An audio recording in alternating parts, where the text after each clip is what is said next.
साईबाबांच्या चरणी दर्शन घेण्यासाठी आलो. या राज्यातली जनता सुखी समाधानी राहिली पाहिजे हे पण साईंच्या चरणी साकडं घातलंय. शेतकरी प्रचंड अडचणीत आहे, त्याबाबतही साकडं घातलंय आणि नवीन वर्षाचं दर्शन घेतलं. आता नवीन वर्ष नाही आहे पण म्हणायचं आता इंग्रजी काळातलं नवीन वर्ष आहे आणि धर्मातलं नवीन वर्ष, तर दोन गफलत या. मराठा आरक्षणाचं आता काय होईल? पुन्हा करावं लागेल काय वाटत नाही पुन्हा आंदोलन करावं लागेल असं वाटत नाही, कारण जबाबदारी विखे पाटील साहेबांनी घेतलेली आहे. त्यामुळे समाजाने त्यांच्यावरती विश्वास ठेवलेला आहे, मुख्यमंत्र्यावरती विश्वास ठेवलेला आहे की मराठवाड्याचा जी आर निघाला आणि त्या पद्धतीनं सगळं कामकाज होईल असं त्यांच्याकडून सांगणं. प्रत्येक वेळेस समाजानं 70-80 वर्ष नव्हतं, विश्वास ठेवणं सुद्धा तेवढंच गरजेचं म्हणून आम्ही विश्वास ठेवला. आंदोलन करण्याची वेळ आमच्यावर येणार नाही ना. आता जर आंदोलन करायची वेळ आली तर अवघड होऊन जाईल सरकारचं, कारण मग पुन्हा गय नसती. कारण शेवटी मला समाजापेक्षा मोठं कोणी नाही.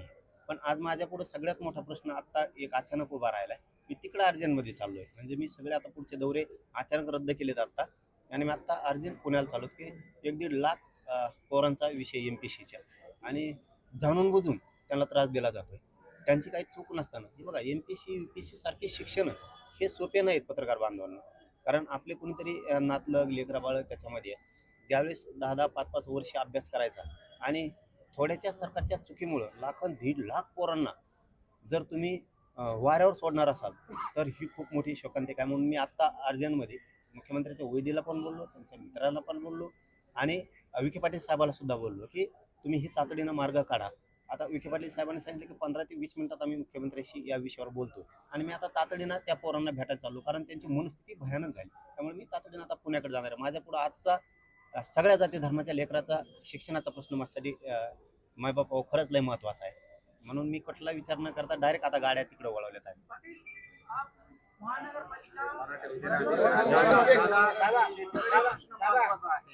शेतकऱ्यांना अनेक अडचणी सामोरं लागला. मध्यंतरी किड्डी विक्रेत्याचा प्रकार उभा झाला. त्या शेतकऱ्याला केवळ 5-7 लाख रुपये दिले, मात्र लाखोचा मलिदा खाल्ला गेला. दुसरा प्रश्न असा आहे की बिबट्यांमुळे शेतकरी हैराण झालेला आहे. आता बंदूक घेऊन कामगारांचं रक्षण करण्याची वेळ शेतकऱ्यांना आली. सरकारचीच जबाबदारी आहे.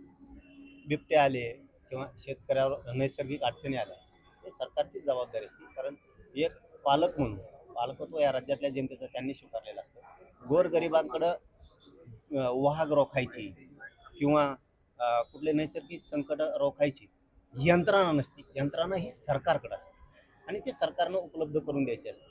आता शेतकऱ्याला आत्महत्या करण्याची वेळ येते तर शेतकऱ्याकडे एक हत्यार आहे ना, आपण त्या हत्याराचा उपयोग नाही करत. जर आपल्यावर आत्महत्या करायची वेळ येते, आपल्यावर किडनी विकायची वेळ येते, शेतकऱ्यापेक्षा मोठा वर्ग राज्यात नाही. त्यांनी जर ठरवलं आपला काम करणाराच आणायचा, साधं आश्रय त्यांच्याजवळ, मतदान फक्त त्यांना करायचं नाही. जेव्हा आपल्या शेतकऱ्याचे प्रश्न सोडवीन, कर्जमुक्ती करेन, त्यांना करायचं. कुणाच्या हातात आहे? शेतकऱ्यांच्या. आपल्या हातात असून सुद्धा आपण वारंवार जर त्यांनाच करत राहिलो तर मग ते पुन्हा आपल्याला अडचणी आणतात. दादा मुंबईला आता महानगरपालिकेचं इलेक्शन आहे. महानगरपालिकेचं इलेक्शन आहे आणि त्याच्यात उत्तर भारतीय नेते म्हणतात आता महापौर उत्तर भारतीय होणार. राजकारण विषय नाही बाबा आपला. ते राजकारणात गुतलं की माणूस राजकारणातच भरकटत जात आहे.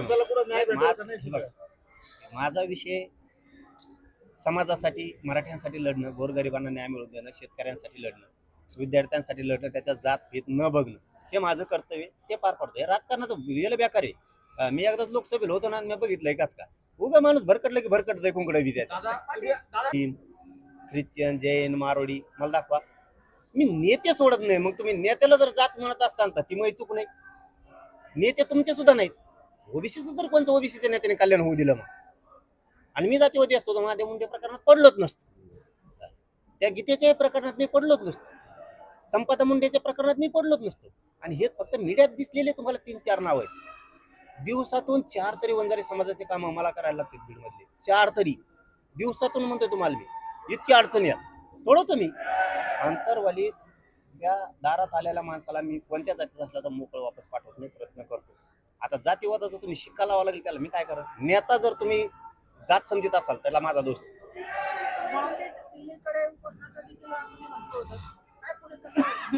दिलेलं का उपोषणला म्हणून?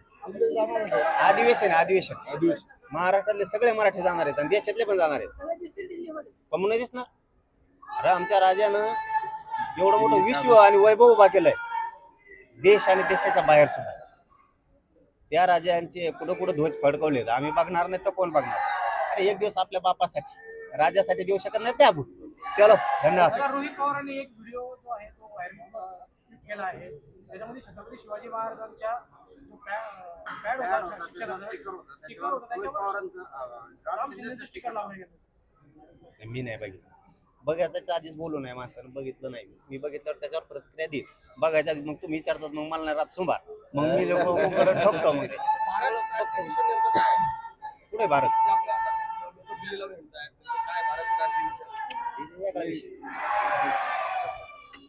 ओके. चला.